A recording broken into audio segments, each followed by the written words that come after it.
चलिए अब हम लोग देखने वाले हैं हीट एनर्जी, है ना। हीट भी क्या है, हम लोग एक एनर्जी देख चुके हैं, मैकेनिकल एनर्जी। मैकेनिकल एनर्जी में काइनेटिक एनर्जी, पोटेंशियल एनर्जी, इनके बारे में अच्छे से देख चुके हैं। तो अब हम लोग पढ़ेंगे हीट एनर्जी। देखिए हीट एनर्जी ये है क्या। सबसे पहली बात, ये जो हीट एनर्जी है ये किसी भी बॉडी का, किसी भी ऑब्जेक्ट का इंटरनल एनर्जी है। कैसा एनर्जी है? Internal energy. मतलब किसी भी ऑब्जेक्ट का, किसी भी बॉडी के मॉलिक्यूल के मूवमेंट की वजह से जो एनर्जी प्रोड्यूस होता है उसे हम लोग किस एनर्जी के फॉर्म में जानते हैं? Heat energy. कैसा एनर्जी? Heat energy. तो चलिए देखिए वही चीज लिखा हुआ, the body possesses heat energy because of random motion of its molecule. वो जो बॉडी है वो जिस मॉलिक्यूल से बना हुआ है, ढेर सारा मॉलिक्यूल से, उन सब का रैंडम मोशन होने लगता है, जिनके वजह से कौन सा एनर्जी प्रोड्यूस होता है? Heat energy. और heat energy is related to internal energy of the body. ये जो हीट एनर्जी है ये आपका इंटरनल फॉर्म ऑफ एनर्जी है, किसी भी सब ऑब्जेक्ट का, किसी भी बॉडी का इंटरनल फॉर्म ऑफ एनर्जी है हीट एनर्जी। अच्छा, जैसे आप कोई कोल्ड बॉडी है और कोई हॉट बॉडी है ना, अगर दोनों को कांटेक्ट में लाया जाए तो हॉट बॉडी का हीट ट्रांसफर होता है to the cold body. Hot body का हीट कोल्ड बॉडी में ट्रांसफर होता है ना। तो ये जो है, ये जो हीट जो ट्रांसफर होता है, ये जो एनर्जी जो ट्रांसफर होता है हॉट बॉडी से कोल्ड बॉडी, ये कौन सा एनर्जी है? Heat energy. कैसा एनर्जी है? Heat energy. तब तक ट्रांसफर होगा जब तक दोनों क्या नहीं हो जाए? इक्विलिब्रियम पोजीशन पे ना आ जाए, मतलब दोनों का हीट जो है वो बराबर ना हो जाए। देखिए ये मान लेते हैं कोई हॉट बॉडी है और ये क्या है? कोल्ड बॉडी है। तो हॉट बॉडी से अब इसका टेम्परेचर क्या होगा? इसका टेम्परेचर आपको हाई होगा, इसका टेम्परेचर क्या होगा? लो होगा इनिशियल स्टेज में। और जब इसको आप कांटेक्ट में लाए, कांटेक्ट में आने के बाद यहां से एनर्जी ट्रांसफर होगा। कहां से? इस हॉट बॉडी से कोल्ड बॉडी में। यहां जो एनर्जी ट्रांसफर होगा ये किस फॉर्म में ट्रांसफर होगा बताइए? हीट एनर्जी के फॉर्म में। चलिए, अच्छा हीट एनर्जी को हम लोग मापते कौन से यूनिट में? कौन से यूनिट में इसको हम लोग मेजर करते हैं? तो इसका जो यूनिट होता है जूल होता है। ये आपको ऐसा यूनिट है, ये क्या है? ऐसा यूनिट है जूल, है ना। वहीं पे आपको सीजीएस यूनिट की बात करें तो कैलोरी, है ना। कैलोरी जनरली हम लोग कैलोरी की बात करते हैं, तो ये कैलोरी जो है हीट का सीजीएस यूनिट है। वहीं ऐसा यूनिट की बात करें तो जूल है, सीजीएस यूनिट की बात करें तो कैलोरी है। तो आपको याद ये रखना 1 कैलोरी इक्वल टू 4.184, है ना, इतना जूल। या सिंपली हम लोग बोलते हैं 1 calorie is equal to 4.2 joule. Calculation के लिए आप ये भी कर सकते हैं, 1 कैलोरी इक्वल टू कितना जूल? 4.2 जूल, या एग्जैक्ट बोले तो 4.184 जूल। या अच्छा, किलो कैलोरी, अगर 1 किलो कैलोरी हो तो क्या बोलेंगे बताइए? 1 किलो कैलोरी मतलब 1000 कैलोरी, है ना। अच्छा 1 कैलोरी क्या होता है? एक बार तो यही क्वेश्चन आ गया, 1 कैलोरी को कैसे डिफाइन करें? तो देखिए 1 कैलोरी का मतलब हो गया क्या? जब आपको किसी भी बॉडी में, है ना, 1 kg ऑफ सब्सटेंस में 1 जूल ऑफ एनर्जी, है ना,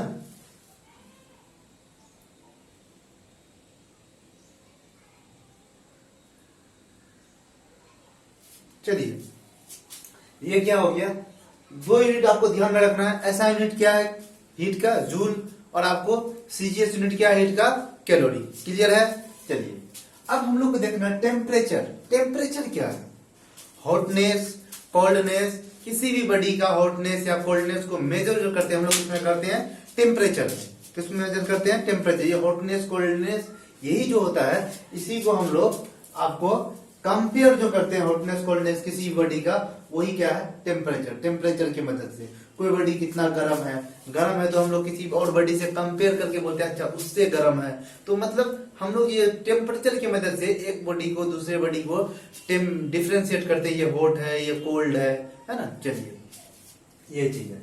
अब देखिए scale of temperature. Scale of temperature का मतलब हो गया टेम्परेचर को नापने के लिए हम लोग कौन कौन सा स्केल का यूज करते हैं। जैसे आप सुनेंगे टेम्परेचर को सेल्सियस में बोलता है, इतना डिग्री सेल्सियस, या कोई केल्विन में बात करता है, कोई फॉरेनहाइट में बात करता है, कोई र्यूमर में बात करता है। ये डिफरेंट डिफरेंट स्केल है। हम लोग को मेनली इन लोगों का कन्वर्जन पता होना चाहिए। जैसे 100 डिग्री सेल्सियस बराबर कितना केल्विन हो गया, या 100 केल्विन बराबर कितना फॉरेनहाइट हो गया, 100 फॉरेनहाइट बाई कितना र्यूमर हो गया।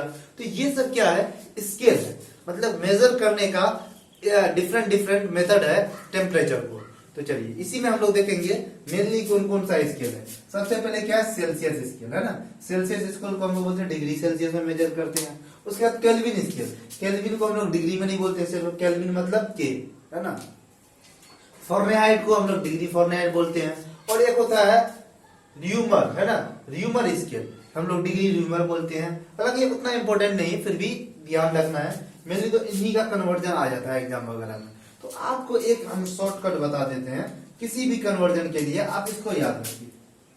इससे आप किसी को भी किसी क्वांटिटी में चेंज कर सकते हैं, कोई दिक्कत वाली बात नहीं, सबको एक साथ लिख दिए, है ना। अच्छा, अलग करके भी बता देते हैं। जैसे आपको C/5 equal to F minus 32/9 equal to R/4 equal to K minus 273/5, है ना। ये हो गया। अगर आपको ये पूरा याद है तो इससे रिलेटेड कभी भी कन्वर्जन से रिलेटेड आपका कोई भी क्वेश्चन गलत नहीं होगा। सेल्सियस बटे 5, फॉरेनहाइट माइनस 32/9, है ना, इक्वल टू र्यूमर बटे 4, या फिर केल्विन माइनस 273/5। इसको ध्यान में रखिएगा। अच्छा, अगर यही दोनों का रिलेशन की बात करें, सिर्फ फॉरेनहाइट और आपको सेल्सियस, क्या ये लिख सकते हैं, बताइए।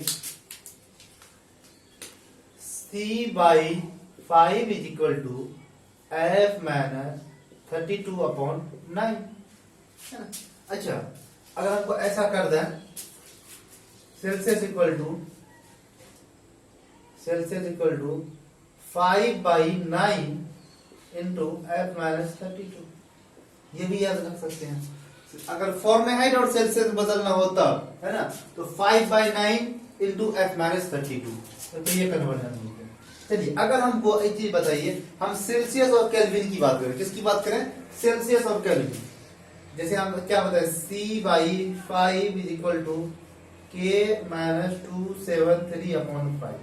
अच्छा, ये 5 ये 5 है ना, नीचे दोनों का 5 है, तो ये 5 खत्म हो गया, बस क्या गया बताइए। Celsius, degree Celsius is equal to kelvin minus 273।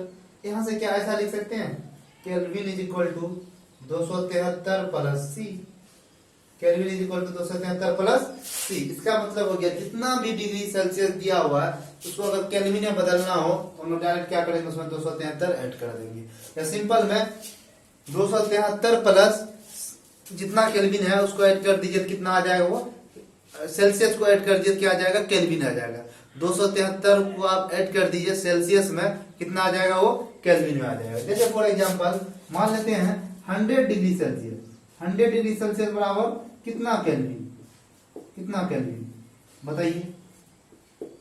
100 degree Celsius बराबर कितना केल्विन, तो सेल्सियस के जगह आप रख दिए 100, तो के बराबर कितना आ जाएगा, 373। केल्विन बराबर क्या होता है, 100 प्लस 273, ये क्या डिग्री सेल्सियस, कितना आ जाएगा, 373 केल्विन। ओके, क्लियर है। आप तो इस पर ध्यान रखिए, इसे सब सवाल आपका बन जाएगा। कोई भी कन्वर्जन आ जाए, चाहे फॉरेनहाइट को केल्विन में बदलना हो, केल्विन को फॉरेनहाइट में बदलना हो, फॉरेनहाइट को सेल्सियस में बदलना हो, सेल्सियस को फॉरेनहाइट में बदलना हो, किसी का भी कन्वर्जन हो, बस आप इससे सॉल्व कर सकते हैं। कोई दो का पूछेगा आपसे तो वो दो का उठा लीजिए। मान लीजिए सेल्सियस और र्यूमर का पूछे, C/5 इक्वल टू R/4, इनमें से कोई एक का वैल्यू दिया रहेगा, कोई दूसरा पूछेगा तो जिसका वैल्यू दिया रहेगा उसको पुट कर देंगे, दूसरा निकाल देंगे। क्लियर है। चलिए, अच्छा इसमें क्वेश्चन करा देते हैं कुछ, है ना। पहला क्वेश्चन लिखिए,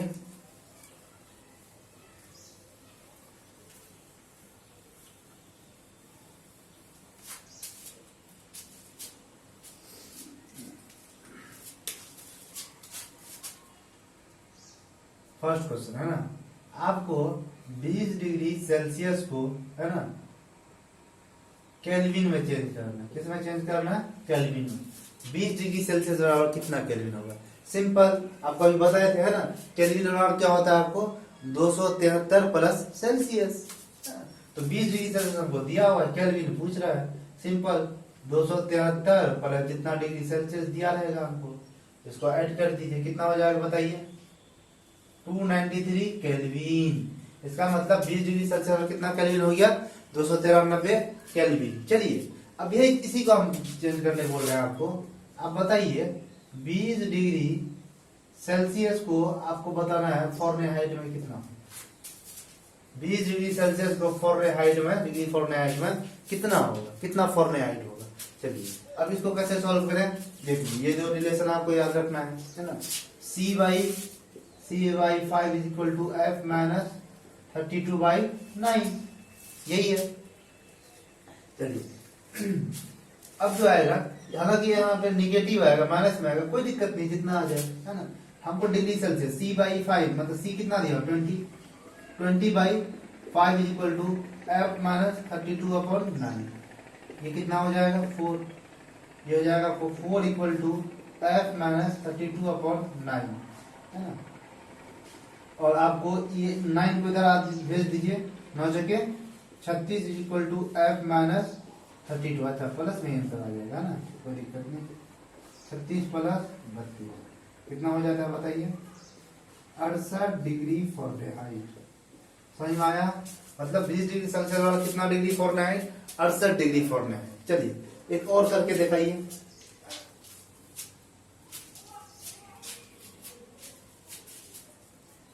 एक क्वेश्चन कहां पे है? यहाँ पे दे देते हैं ना। चलिए तीसरा क्वेश्चन, आप हमको 20 डिग्री सेल्सियस को हमको बताइए, 20 डिग्री सेल्सियस को आप हमको बताइए रूमर में, है ना, कितना डिग्री रूमर होगा बताइए? 20 डिग्री सेल्सियस को रूमर में बताइए। कुछ नहीं, देखिए सेल्सियस और रूमर ये वाला रिलेशन यूज करेंगे दोनों का, मतलब C/5 is equal to R/4, C/5 is equal to R/4। अब कितना डिग्री सेल्सियस है? 20 डिग्री सेल्सियस है, तो C के जगह 20 रख दीजिए। 20/5 इज इक्वल टू R/4, ठीक है। अब इसको कट कर दीजिए, कट नहीं भी कीजिएगा, इसको इधर लेकर आइए, आंसर सेम ही आएगा, 4 से कट हो जाएगा, है ना। अब 4 कितना है बताइए? एक बार और लिख देते हैं अच्छे से। 4 is equal to R/4 degree Reaumur, तो डिग्री रूमर वाला कितना हो जाएगा बताइए? 4 इंटू 4 16 डिग्री रूमर, ये कितना होगा? 20 डिग्री सेल्सियस बराबर 16 डिग्री रूमर। समझ में आ गया? चलिए एक और देते हैं, ये इसका जवाब आपको कमेंट करके कमेंट में बताना है ना। चलिए इसको चाहिए तो नोट कर लीजिए, पॉज कीजिए और इसको नोट कर सकते हैं। अलग एक क्वेश्चन दे देते हैं आपको।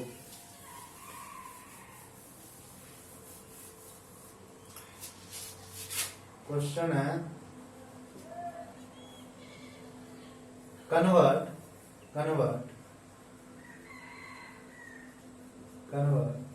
273 डिग्री फॉरेनहाइट इंटू केल्विन,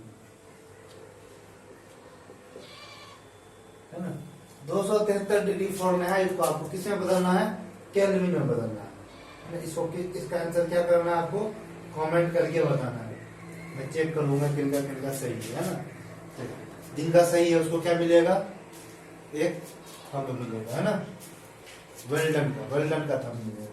चलिए तो आपको कमेंट करके बताना है, ठीक है। बाकी हम लोग क्या कर देते हैं? मिटा देते हैं, फिर आगे बढ़ते हैं। ये रिलेशन ध्यान में रखिएगा, C/5 is equal to F minus 32/9 R/4 and K minus 273/5। अगर ये रिलेशन आपको याद है तो आप किसी भी तरह का किसी को भी किसी में बदलने बोलेगा तो आप कन्वर्ट इजीली कर सकते हैं, कोई दिक्कत नहीं होगा अगर आपको इतना याद है तब। इससे रिलेटेड क्वेश्चन भी करा दिए, ये क्वेश्चन आपको बनाइए और हमको बताइए क्या आंसर होगा। एक क्वेश्चन और है,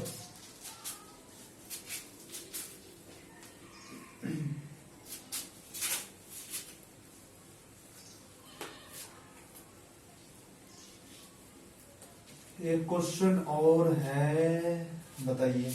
अच्छा एक चीज आप सुनेंगे, law of conservation of energy. देखिए देखिए जैसे हीट एनर्जी जो है ना, हीट एनर्जी दूसरे फॉर्म ऑफ एनर्जी में कन्वर्ट हो सकता है।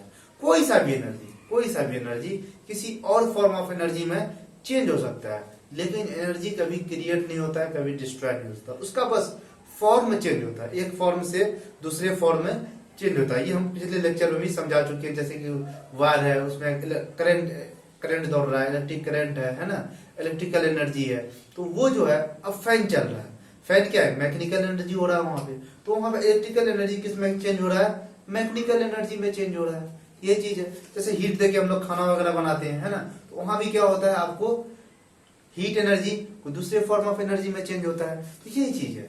तो आपको एक फॉर्म ऑफ एनर्जी दूसरे फॉर्म ऑफ एनर्जी में चेंज हो सकता है, लेकिन energy can nether be created not be destroyed, energy जो है कभी बनेगा नहीं, कभी वो डिस्ट्रॉय भी नहीं होगा। हाँ, वो एक फॉर्म से दूसरे फॉर्म में बस क्या होता है, चेंज होता है। तो उसी को हम लोग क्या बोलते हैं, law of conservation of energy.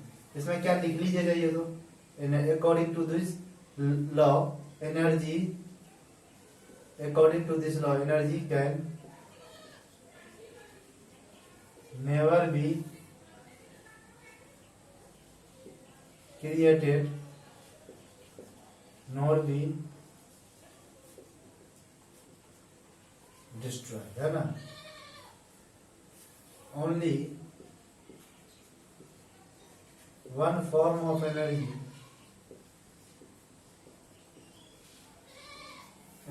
can be converted to another form of energy।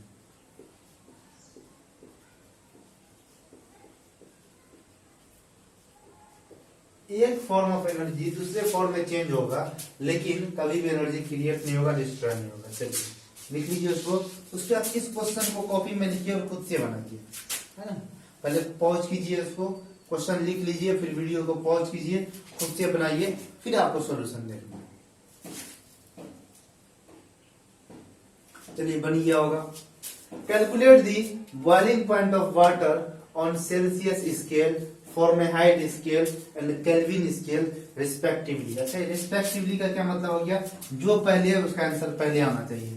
जैसे सेल्सियस स्केल का पहले आना चाहिए, उसके बाद फॉर्मेहाइट का, फिर उसके बाद केल्विन स्केल का। क्या है, बॉइलिंग पॉइंट ऑफ वाटर। और हम लोग एक चीज जानते हैं, बॉइलिंग पॉइंट ऑफ वाटर जो होता है, ये होता है आपको 100 डिग्री सेल्सियस। कितना होता है बताइए, 100 डिग्री सेल्सियस। तो आप बताइए एक चीज, 100 डिग्री सेल्सियस को हमको किस में बदलना है, फॉर्मेहाइट में बदलना है। इसका मतलब 100/5 is equal to F minus 32/9। ये तो करेंगे। अब देखिए इसको सॉल्व कर लीजिए, इसको इधर लेकर जाइए, कितना हो जाएगा बताइए, 9 इंटू 100/5, ये माइनस है तो प्लस 32 इक्वल टू 4 में, ये चीज रहा। तो आपको ये कट हो जाएगा। अच्छा, ये तो नहीं कटेगा, 9 तो नहीं कटेगा 5 से, लेकिन 100 तो कट जाएगा। 5 कम 5, 5 में 10, 20 बार में कट गया। अब इसको 9 दूनी 18, 180 plus 32 is equal two degree Fahrenheit. ये कितना आ जाएगा बताइए, 8 3 11, 212 डिग्री फॉरेनहाइट। इसका मतलब पहला तो 100 डिग्री सेल्सियस होगा, दूसरा 212 डिग्री फॉरेनहाइट होगा।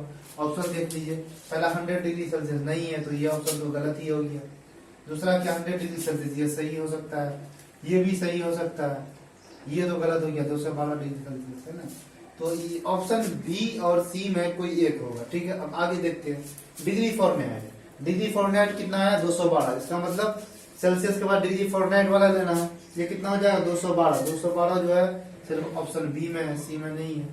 और बाकी केल्विन में चेंज कर सकते हैं। 100 डिग्री सेल्सियस को केल्विन में चेंज करना हो तो क्या करेंगे, 273 ऐड कर दीजिए सेल्सियस में, है ना। तो केल्विन बराबर क्या होता है 273 प्लस डिग्री सेल्सियस। तो 273 प्लस कितना डिग्री सेल्सियस है, 100 डिग्री सेल्सियस। ये कितना हो जाएगा बताइए, 373 डिग्री, 373 केल्विन है क्या, 373 केल्विन। ये रहा 373। इसका मतलब option B is the correct answer. चलिए, यहाँ तक में अगर कोई डाउट है तो आप उनको बेझिझक कमेंट करके पूछ सकते हैं, या जो बच्चे ऑफलाइन पढ़ते हैं वो ग्रुप में ऐड है, वो ग्रुप में मैसेज कर सकते हैं, कोई दिक्कत वाली बात नहीं है, मैं फिर से समझा दूंगा।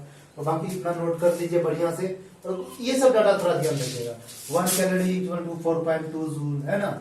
जूल जो है वो आपको एसआई यूनिट है, वही कैलोरी जो है वो सीजीएस यूनिट है ना। और आपको जब दो अलग अलग टेम्परेचर का बॉडी आपस में कांटेक्ट में रहेगा तो क्या होगा, हीट का ट्रांसफर होगा। कहां से कहां, हॉट बॉडी से कोल्ड बॉडी में। और ये डिफरेंट स्केल होता है टेम्परेचर का, जैसे Celsius scale, kelvin scale, Fahrenheit scale, Reaumur scale. इनका कन्वर्जन क्या है, C/5 इक्वल टू F-32/9, है ना। F-32/9 is equal to R/4 is equal to K-273/5। ये कन्वर्जन को ध्यान में रखिएगा। चलिए ठीक है, फिर अब हम लोग मूव करते हैं अगले टॉपिक की तरफ। चलिए अब हम लोग बात कर लेते हैं कुछ टर्म जो कि हीट एनर्जी से रिलेटेड है ना। तो terms related to heat energy वो कौन कौन सा टर्म है, जैसे कि मेनली हम लोग बात करेंगे तो ढेर सारा टर्म होता है, लेकिन हम लोग को उन सब टर्म पे ज्यादा फोकस करना जिनसे रिलेटेड मिलता जुलता क्वेश्चन हम लोग को सीटेट में देखने को मिलता है ना। तो वही चीज है, जैसे कि आपको हो गया पहला term heat capacity. Heat capacity क्या होता है ना, तो हीट कैपेसिटी को हम लोग कैपिटल सी से इंडिकेट करते हैं। उसके बाद फिर हम लोग दूसरे टर्म को देखेंगे स्पेसिफिक हीट कैपेसिटी, ये क्या है। फिर हम लोग देखेंगे मेल्टिंग पॉइंट, फिर देखेंगे बॉइलिंग पॉइंट। ठीक है, चलिए ये 4 टर्म है जो कि आपको हीट एनर्जी से कहीं न कहीं रिलेटेड है, तो इसको जानना बहुत जरूरी है। तो पहला हम लोग टर्म देखेंगे हीट कैपेसिटी। हीट कैपेसिटी जो कि क्या है, कैपिटल सी से इंडिकेट करते हैं। ये हीट कैपेसिटी दर्शक है, देखिए क्या है, किसी भी सब्सटेंस का, है ना, किसी भी सब्सटेंस का the amount of heat required to raise the temperature by 1 degree Celsius, है ना। किसी भी सब्सटेंस का अगर टेम्परेचर आप 1 डिग्री सेल्सियस इंक्रीज कर दीजिए तो वो उसका क्या हो जाएगा बताइए, हीट कैपेसिटी। वो क्या हो जाएगा, हीट कैपेसिटी, है ना। जैसे कि heat capacity amount of heat required, जितना हीट हमको चाहिए डेल्टा क्यू, है ना, एंड रेज इन टेम्परेचर मतलब डेल्टा टी। डेल्टा क्यू क्या है, डेल्टा क्यू मतलब या तो हीट एब्जॉर्ब किया होगा या हीट इजेक्ट किया होगा। हीट एब्जॉर्ब या heat ejected by the body. और डेल्टा टी क्या है, राइज इन टेम्परेचर। अब जितना ज्यादा टेम्परेचर बढ़ाइएगा उस हिसाब से बढ़ेगा, है ना। तो वही चीज है डेल्टा क्यू अपन डेल्टा टी, ये क्या है, सी मतलब हीट कैपेसिटी। उसी तरह स्पेसिफिक हीट कैपेसिटी। अब ये स्पेसिफिक हीट कैपेसिटी जो होता है, इसमें क्या होता है, it is the amount of heat required raise the temperature of unit mass. अब क्या करना है, किसी यूनिट मास मतलब कि मास से डिवाइड करना है ना, unit mass of the substance by 1 degree Celsius. Heat capacity तो क्या, हीट कैपेसिटी क्या था, किसी भी सब्सटेंस का 1 डिग्री टेम्परेचर इंक्रीज करने पे जितना हीट रिक्वायर्ड होता है उसी को क्या बोलते हैं हम लोग, heat capacity. Specific heat capacity क्या होता है, किसी भी यूनिट मास का, क्या यूनिट मास का, है ना, उसमें कितना हीट सप्लाई करें कि उसका टेम्परेचर 1 डिग्री बढ़ जाए, उसी बोलते हैं स्पेसिफिक हीट कैपेसिटी। इसको हम लोग इंडिकेट करते हैं स्मॉल सी से, क्या, स्मॉल सी से। चलिए स्मॉल सी बराबर क्या हो जाएगा, heat required delta Q upon M delta T. M मतलब जो यूनिट मास आप ले रहे हैं, तो आप यहां से सोचिए डेल्टा क्यू बराबर क्या हो जाएगा, M C delta T. Delta Q बराबर ये इस साइड आ जाएगा तो एम सी डेल्टा टी।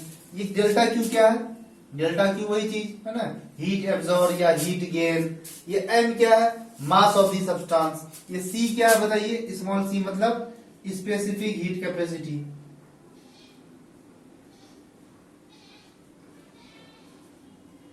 चलिए पूरा लिख ही देते हैं, कंफ्यूजन होगा। डेल्टा की क्या है, हीट एब्जॉर्ब या हीट इजेक्टेड, है ना। ये एम क्या है, mass of the object.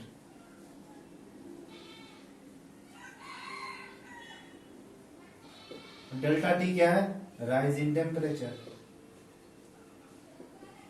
Rise in temperature. Okay clear है। अब तो ये आती है delta Q equal to M C delta T. उसी तरह फिर हम लोग बात करेंगे मेल्टिंग पॉइंट। मेल्टिंग पॉइंट किसको बोलेंगे, देखिए मेल्टिंग पॉइंट एक टेम्परेचर को होता है, वो ऐसा टेम्परेचर जिसमें कोई भी सॉलिड सब्सटेंस लिक्विड में कन्वर्ट हो जाए, तो उस टेम्परेचर को क्या बोलते हैं, मेल्टिंग पॉइंट। क्या बोलते हैं, मेल्टिंग पॉइंट। जैसे temperature at which substance changes its state from solid state to liquid state या solid to liquid form is called melting point. वो जिस टेम्परेचर पे कोई भी सॉलिड सब्सटेंस लिक्विड में कन्वर्ट हो जा रहा है तो उस टेम्परेचर को क्या बोलेंगे, आपको बोलिए मेल्टिंग पॉइंट। सेम उसी तरह बॉइलिंग पॉइंट, बॉइलिंग पॉइंट क्या बोलेंगे, वो टेम्परेचर जिस टेम्परेचर पे कोई भी सब्सटेंस लिक्विड से गैस फॉर्म में चेंज हो जाए, किसमें हो जाए, लिक्विड से गैस फॉर्म में चेंज हो जाए, उसी को क्या बोलेंगे बताइए, बॉइलिंग पॉइंट। क्या बोलेंगे, बॉइलिंग पॉइंट। चलिए इन्हीं चार टर्म से रिलेटेड एक क्वेश्चन है ना। अब क्वेश्चन को पहले लिख लीजिए, फिर ट्राई कीजिए बनाने का, है ना। फिर मैं यहाँ पे सॉल्यूशन लिखूंगा, फिर समझ लीजिएगा। ठीक है, क्वेश्चन बोल रहा है, बना लीजिए। चलिए अब आंसर मैच कर लीजिएगा, है ना। What is the amount of heat required? What is the amount of heat required to raise the temperature of 10 kg of water? मतलब कि हमको m दिया हुआ है, m कितना दिया हुआ, 10 या 100, 100 है ना, 100 kg of water by 100 degree Celsius, है ना।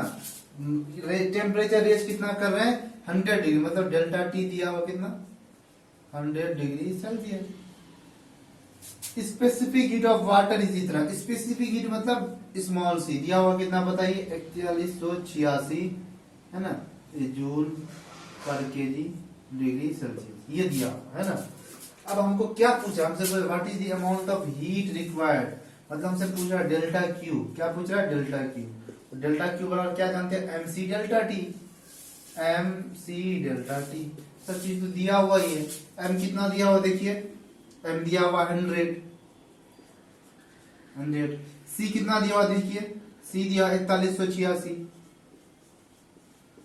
डेल्टा टी कितना दिया हुआ 100, ये चीज है। आंसर किस में आ जाएगा, जूल में आ जाएगा, है ना। इसको सॉल्व कर दीजिए।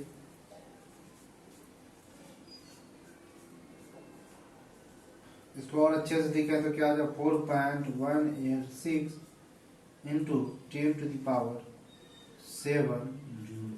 आंसर समझ में आ गया, क्लियर है। चलिए इसको अच्छे से इसको लिख लीजिए, नोट कर लीजिए अपने नोटबुक में। अब हम लोग आगे बढ़ते हैं। चलिए अब बात कर लेते हैं मोड ऑफ हीट ट्रांसफर, है ना। मोड ऑफ हीट ट्रांसफर, इसका क्या मतलब है, अच्छा मैं मार्क कर ले लूं, है ना। चलिए देखिए, मोड ऑफ हीट ट्रांसफर का, हीट जो है क्या बताएं, कोई भी एनर्जी जो होता है उसको आप क्रिएट नहीं कर सकते हैं, डिस्ट्रॉय नहीं कर सकते। हाँ, वो एक फॉर्म से दूसरे फॉर्म में चेंज होता है, प्लस एक जगह से दूसरे जगह एनर्जी ट्रेवल भी करता है। तो यहाँ पे हम लोग हीट एनर्जी पढ़ रहे हैं, तो हीट एनर्जी का ट्रांसफर के बारे में पढ़ रहे हैं। हीट एनर्जी जो ट्रांसफर होता है ये मेनली 3 मेथड से होता है। हीट एनर्जी का ट्रांसफर जो होता है ये कितने मेथड से होता है, 3 मेथड होता है ना। तो इसी को हम लोग बोलते हैं मोड्स ऑफ हीट ट्रांसफर, है ना। There are 3 modes of heat transfer. मुख्यतः जो है वो 3 प्रकार से हीट का क्या होता है, आदान प्रदान होता है, मतलब ट्रांसफर होता है। उनमें से सबसे पहला क्या है, कंडक्शन। सबसे पहला क्या है, कंडक्शन। कंडक्शन जो होता है ये आपको मेनली मेटल्स वगैरह में, कंडक्टर्स में, है ना, जो हीट का कंडक्टर है उनमें ट्रांसफर होता है। इसका मतलब ये हो गया, कंडक्शन में एक बॉडी से दूसरे बॉडी में हीट तब ट्रांसफर होता है जब दोनों बॉडी किस में हो, कांटेक्ट में हो। जब दोनों बॉडी किस में हो, कांटेक्ट में हो, तब जाके क्या होता है, हीट ट्रांसफर होता है। जैसे आप एग्जांपल ऐसे समझ लीजिए, मान लेते हैं ये दोनों आयरन का रॉड है, एक ये आयरन का रॉड है, दूसरा ये आयरन का रॉड है। ठीक है, मैं इस तरह दोनों को कांटेक्ट में रख दिया हूं, दोनों को इस तरह से दोनों को कांटेक्ट में रख दिया हूं, और मैं इसको हीट कर रहा हूं, ये ब्लैक वाले रॉड को, ब्लैक आयरन रॉड को मैं हीट कर रहा हूं, यहाँ पे हीट कर रहा हूं।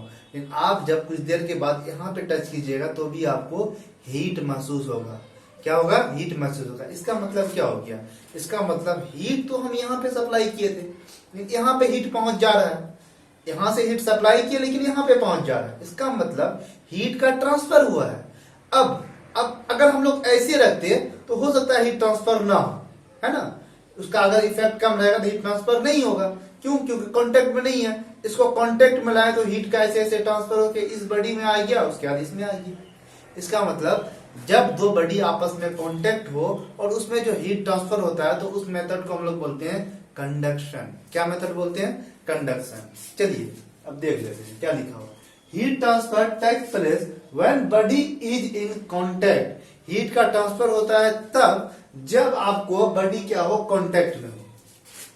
For example heat transfer in solid, solid वगैरह में मुख्यतः जो हीट ट्रांसफर होता है उनमें किसमें होता है आपको बताइए, मुख्यतः कंडक्शन से होता है। किससे होता है, कंडक्शन से होता है मेनली हीट का ट्रांसफर, है ना। अब कंडक्टर क्या होता है, देखिए कंडक्टर का मतलब सिर्फ ये होता है इलेक्ट्रिसिटी को जो कंडक्ट करे उसको कंडक्टर बोलते नहीं, हीट और इलेक्ट्रिसिटी दोनों को जो कंडक्ट करे उसको हम लोग कंडक्टर बोलते हैं। तो अच्छा जो कंडक्टर होगा वो अच्छे तरीके से उसमें हीट का सप्लाई होगा, जो बैड कंडक्टर ऑफ हीट होगा उसमें हीट अच्छे से सप्लाई नहीं होगा, जो गुड कंडक्टर ऑफ हीट होगा उसमें हीट अच्छे से सप्लाई होगा। जैसे मेटल वगैरह जो होता है, ये सब क्या होता है, कंडक्टर होता है। उनमें सिल्वर जो होता है आपको, है ना, सिल्वर Ag, ये आपको best conductor of heat and electricity होता है। कौन सी, सिल्वर, याद रखिएगा इसको, है ना। आपको इस तरह का क्वेश्चन पूछा जा सकता है, which of the following is best conductor of heat transfer, है ना। तो या best conductor of heat option में दे देगा आपको, आयरन दे देगा, कॉपर दे देगा, सिल्वर दे देगा, है ना, और स्कैंडिनियम दे देगा। तो क्या हो जाएगा बताइए, सिल्वर। क्या हो जाएगा, सिल्वर। तो सिल्वर जो होता है ये आपको best conductor of heat and electricity होता है। चलिए, तो पहला प्रोसेस था कंडक्शन।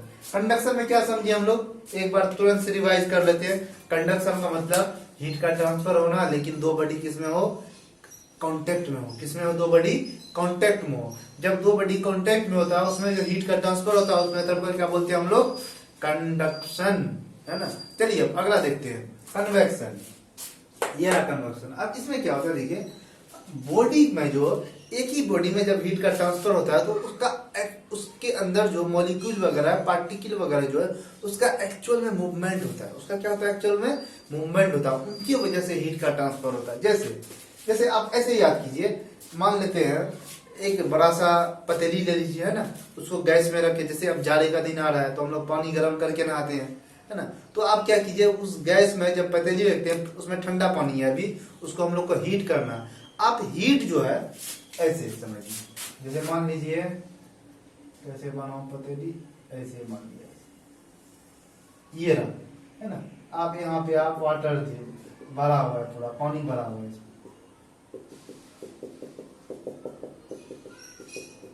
और इसको आप किस पे रख दिए हैं, चूल्हा पे रख दिए हैं, ऐसे चूल्हा, है ना। आप इसको हीट कर रहे हैं। हीट जो कर रहे हैं, हीट तो यहाँ पे पड़ रहा है। हीट क्या पड़ रहा है, यहाँ पे पड़ रहा है, यहाँ पे ही आप हीट दे रहे हैं। ऐसा तो नहीं आप इधर से भी हीट दे रहे हैं, इधर से भी हीट दे रहे हैं, इधर से दे रहे हैं, ऊपर से दे रहे हैं, नहीं।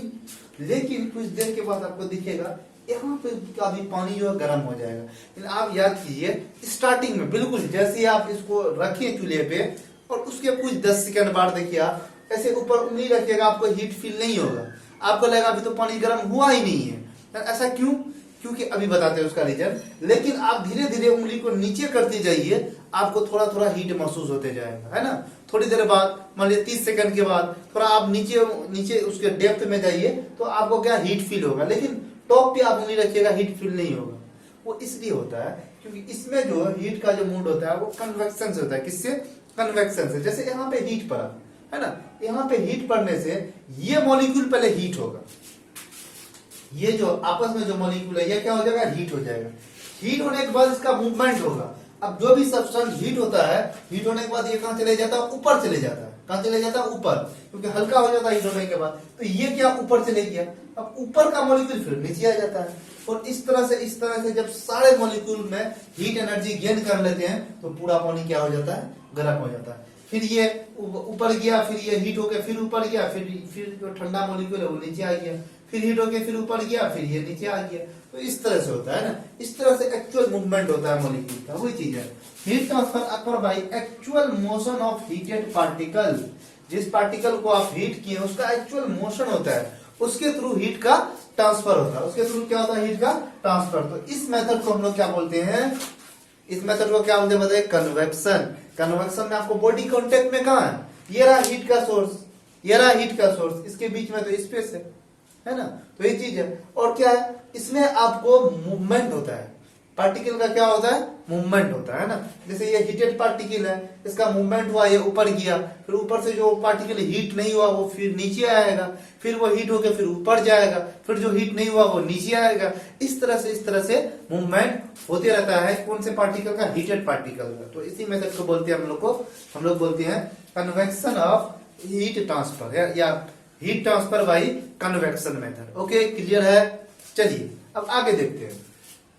अच्छा, कन्वेक्शन में हम लोग को दो फिनोमेना को थोड़ा याद रखना चाहिए। एक को बोलते हैं लैंड ब्रिज, दूसरे को बोलते हैं सी ब्रिज। क्या बोलते हैं? लैंड ब्रिज और सी ब्रिज। पहला क्वेश्चन तो यही पूछा जा सकता है, लैंड ब्रिज और सी ब्रिज इनमें से कौन से मोड ऑफ हीट ट्रांसफर के थ्रू होता है? कंडक्शन के थ्रू होता है, कन्वेक्शन के थ्रू होता है, या रेडिएशन के थ्रू होता है, या इनमें से सभी के थ्रू होता है? तो क्या बोलेंगे? कन्वेक्शन के थ्रू होता है। ये होता क्या है ये समझ लीजिए। सबसे पहली चीज, लैंड ब्रिज जो होता है ये आपको डे टाइम पे होता है। कब होता है बताइए? दिन के समय में।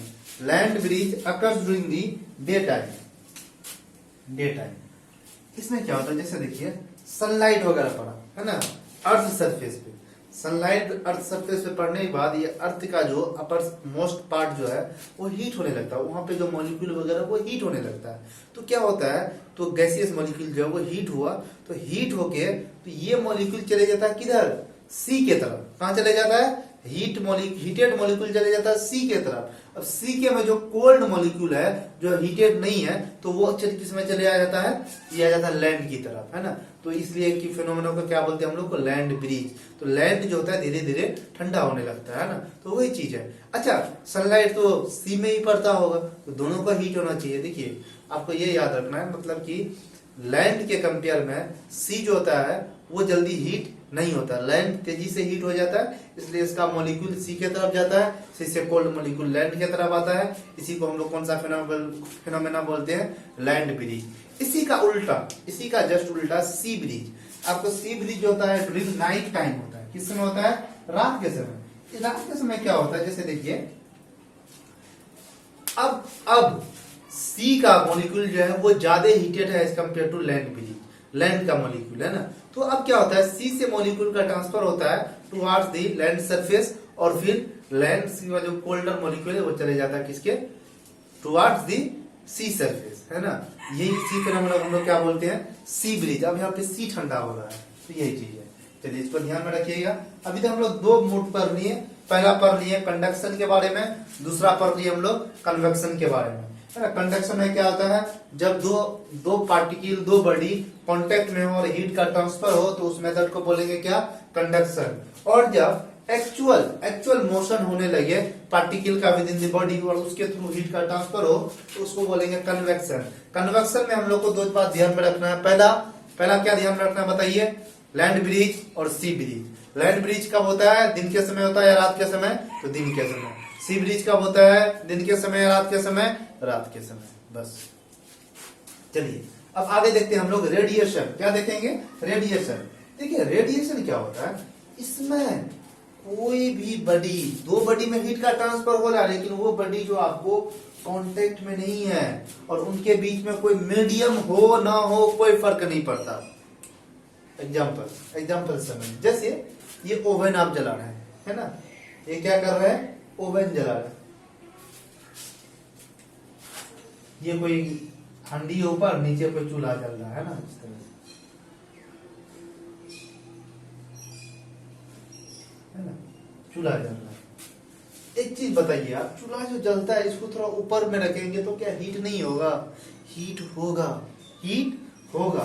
कोई कांटेक्ट नहीं है, इन दोनों के बीच कोई कांटेक्ट नहीं है। तो यहाँ पे जो हीट का ट्रांसफर हो रहा है वो रेडिएशन के थ्रू। कन्वेक्शन अलग चीज था। कन्वेक्शन मतलब यहाँ का मॉलिक्यूल के हीट के थ्रू हीट ट्रांसफर हो रहा है, ये हीटेड मॉलिक्यूल ऊपर जा रहा है, ये कन्वेक्शन मेथड है। यहाँ पर से जो हीट ट्रांसफर हो रहा है इसको क्या बोल रहे हैं? Radiation method. चलिए दूसरा एग्जांपल समझाते हैं। जैसे सन कितना दूर है ना, उसके एटमॉस्फेयर के ऊपर वैक्यूम है, वैक्यूम में कोई एटमॉस्फेयर नहीं है, कोई मीडियम नहीं है, और सन का जो सनलाइट है वो फिर भी हमारे अर्थ सरफेस पे आता है, हमको हीट प्रदान करता है, हीट मिलता है ना सनलाइट से। तो इसको, ये जो मेथड है, ये जो मोड है ट्रांसफर का, हीट ट्रांसफर का, सनलाइट टू अस या सनलाइट टू अर्थ, तो इनके बीच में कोई मीडियम भी नहीं है, खैर कुछ दूर तक एटमॉस्फेयर है, उसके बाद तो कोई मीडियम नहीं है, तो विदाउट मीडियम हीट ट्रांसफर हो रहा है, बिना कांटेक्ट के। अर्थ का सन से कोई कांटेक्ट नहीं है, ऐसा नहीं कि यहाँ पे सन है इसी से अर्थ चिपका हुआ तो हीट का ट्रांसफर नहीं। सन बहुत दूर है ना, लगभग 1500 करोड़ किलोमीटर दूर है ना, 15 करोड़ किलोमीटर है ना। उसके बाद आपको फिर अर्थ इतना मतलब काफी दूर है अर्थ और सन है ना एक दूसरे के, तो फिर भी हीट का ट्रांसफर हो रहा है। क्या हो रहा है? हीट का ट्रांसफर हो रहा है। तो हीट का जो ट्रांसफर हो रहा है, तो ये जो मेथड है, इसी मेथड को हम लोग बोलते हैं क्या? रेडिएशन। क्या बोलते हैं? रेडिएशन। जिसमें कोई भी बॉडी कांटेक्ट में ना हो या दोनों बॉडी के बीच कोई भी मीडियम ना हो, तो उस कंडीशन में जब हीट का ट्रांसफर होता है, तो इस मेथड को हम लोग बोलते हैं radiation method of heat transfer. Okay, clear है? चलिए, heat transfer occurs from one place to another place without any contact. Without any contact, कोई कांटेक्ट नहीं है ना, contact. All hot bodies radiates और इमिट्स एनर्जी। जितना भी हॉट बॉडीज होता है ना, तो वो रेडिएशन इमिट करता है। वो क्या करता है? रेडिएशन इमिट करता है। चलिए, अच्छा, लेटेंट हीट, ये क्वेश्चन आपके सीटेट वाले एग्जाम में पूछा गया है ना, लेटेंट हीट। देखिए, एनर्जी रिक्वायर्ड बाय, सबसे पहले समझ लेते हैं लेटेंट हीट है क्या, है ना, फिर ये डेफिनेशन समझेंगे। ठीक है, लेटेंट हीट जैसे मान लेते हैं, लेटेंट हीट में आपको टेम्परेचर चेंज नहीं होगा, लेकिन स्टेट चेंज होगा, है ना।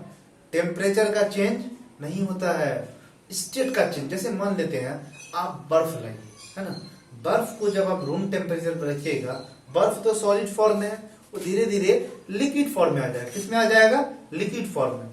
उसमें स्टार्टिंग में जो होता है, जब बर्फ से लिक्विड बना, है ना, तो दोनों का टेम्परेचर लगभग सेम होता है, लेकिन स्टेट अलग अलग है। बर्फ सॉलिड है, वो लिक्विड, आप मान लेते बर्फ का टेम्परेचर 1 डिग्री सेल्सियस है, स्टार्टिंग का जो लिक्विड होगा उसका भी टेम्परेचर 1 डिग्री सेल्सियस है, लेकिन स्टेट चेंज हो गया। स्टेट मतलब आइस जो है, बर्फ जो है, वो सॉलिड स्टेट में है, जबकि लिक्विड जो है, पानी जो है, वो कौन सा स्टेट में? लिक्विड स्टेट में। स्टेट चेंज है, लेकिन आपको टेम्परेचर चेंज नहीं आया। लेटेंट हीट, लेटेंट का मतलब होता है छुपा हुआ, हिडन हीट। इसको कभी कभी हिडन हीट भी बोलते हैं। वो इसलिए क्योंकि हीट का पता ही नहीं है, हीट तो चेंज, टेम्परेचर चेंज ही नहीं हो रहा। जब टेम्परेचर चेंज नहीं होगा तो हीट का चेंज होगा नहीं होगा, तो वही चीज है, लेकिन स्टेट का चेंज हो रहा है। उसी को बोलते हैं क्या हम लोग? Latent heat. Energy required by unit mass of a substance to change from one state to another state without any change in temperature. बिना टेम्परेचर चेंज किए हुए एक स्टेट से दूसरे स्टेट में हीट का कन्वर्जन जो हो जाता है, इसी को बोलते हैं हम लोग क्या? लेटेंट हीट, है ना। इसका कुछ डाटा याद रखिएगा। जैसे, अच्छा, लिख दीजिए हिंदी में, स्टेट चेंज होगा लेकिन टेम्परेचर चेंज नहीं होगा, तो उसी को क्या बोलते हैं हम लोग? Latent heat. Latent heat of fusion of ice. Fusion of ice का मतलब आइस का आपको सॉलिड से लिक्विड फॉर्म में आना, उसी को बोलते हैं फ्यूजन ऑफ आइस। तो इसका जो होता है लेटेंट हीट लगभग 80 कैलोरी पर ग्राम होता है। वही latent heat of vaporisation of water, इसका मतलब लिक्विड से गैस फॉर्म में जाना। स्टेट चेंज हो रहा है लेकिन टेम्परेचर चाहिए, हीट चेंज नहीं हो रहा, वो इतना ही रहता है, 550 कैलोरी पर ग्राम। तो ये डाटा थोड़ा ध्यान में रखिएगा, है ना। ये latent heat of fusion of ice कितना होता है? 80 कैलोरी पर ग्राम। वही latent heat of vaporisation of water कितना होता है बताइए? 50 कैलोरी पर ग्राम। चलिए एक बार फटाफट रिवाइज कर लेते हैं ना। Mode of heat transfer. Mode of heat transfer 3 तरह का होता है सर। पहला जो होता है आपको कंडक्शन, दूसरा कन्वेक्शन, तीसरा रेडिएशन। कंडक्शन का मतलब जब दो बॉडी कांटेक्ट में हो, जब दो बॉडी किस में हो? कांटेक्ट में हो, और हीट का ट्रांसफर हो, तब उस मेथड को क्या बोलेंगे? कंडक्शन। और कन्वेक्शन जो होता है, एक ही बॉडी के अंदर हीट का जो ट्रांसफर होता है वो actual motion of the particle with in the body, है ना। बॉडी के अंदर जो पार्टिकल है, मॉलिक्यूल है, उनका मोशन होने लगता है, मूवमेंट होने लगता है। मतलब हीट होके मूव किया ऊपर से जो हीटेड नहीं वो नीचे आया, फिर वो हीट करके फिर गया ऊपर, तो इस तरह से है ना, मोशन होते रहता है। तो इस मेथड को क्या बोलेंगे, कन्वेक्शन। अच्छा, कन्वेक्शन में दो फेनोमेना हम लोग को ध्यान में रखना है, पहला लैंड ब्रिज, दूसरा सी ब्रिज। लैंड ब्रिज जो होता है वो डे टाइम में होता है, सी ब्रिज जो होता है वो नाइट टाइम में होता है ना। ओके, क्लियर है। तीसरा मोड जो है वो रेडिएशन है। रेडिएशन में क्या होता है बताइए, रेडिएशन में आपको हीट का ट्रांसफर होगा एक बॉडी से दूसरे बॉडी में, या one place to another place, without any contact, without any medium between these two bodies, है ना। फॉर एग्जाम्पल जैसे कि सनलाइट आता है अर्थ सरफेस पे, इनके बीच का सन और अर्थ के ऐसा नहीं दोनों कांटेक्ट में है, बिना कांटेक्ट के हीट का ट्रांसफर हो रहा है, बिना मीडियम के आगे जाके वैक्यूम भी है ना एटमॉस्फेयर के ऊपर, तो वैक्यूम के थ्रू भी आपको हीट का ट्रांसफर हो रहा है। तो ये चीज, ये कौन सा मेथड है, रेडिएशन। फिर हम लोग पढ़े लेटेंट हीट, है ना। लेटेंट हीट में क्या होगा, ऐसा छुपा हुआ हीट होता है जिसमें क्या होता है, आपको स्टेट चेंज होता है लेकिन टेम्परेचर चेंज नहीं होता है। आपको latent heat of fusion of ice याद रखना है, मतलब आइस मेल्ट करके सॉलिड से लिक्विड फॉर्म में आएगा तो उसको कितना होता है, 80 कैलोरी पर ग्राम। उसी तरह फिर latent heat of vaporization of ice, water, vaporization of water, मतलब वाटर क्या हो, लिक्विड से गैसियस फॉर्म में चले जाए तो उसका जो लेटेंट हीट होता है वो होता है 50 कैलोरी पर ग्राम। तो इसी के साथ हम लोग का कौन सा एनर्जी कंप्लीट हुआ, हीट एनर्जी। कौन सा एनर्जी, हीट एनर्जी। अब अगला हम लोग पढ़ने वाले हैं लाइट एनर्जी, उसके बाद फिर पढ़ेंगे साउंड एनर्जी, उसके बाद फिर हमारा ये चैप्टर कंप्लीट हो जाएगा। बाकी जो एनर्जी बच जाता है वो हम लोग इससे उससे रिलेटेड चैप्टर पढ़ेंगे, उसमें अच्छे से समझाएंगे, है ना। चलिए ठीक है, फिर इतना अच्छे से आप लोग रिवाइज कर लीजिए, अच्छे से वीडियो पॉज करके इसको आप लोग नोट कर लीजिए बढ़िया से। अब हम लोग अगला टॉपिक स्टार्ट करेंगे, कौन सा एनर्जी, लाइट एनर्जी। क्लियर है।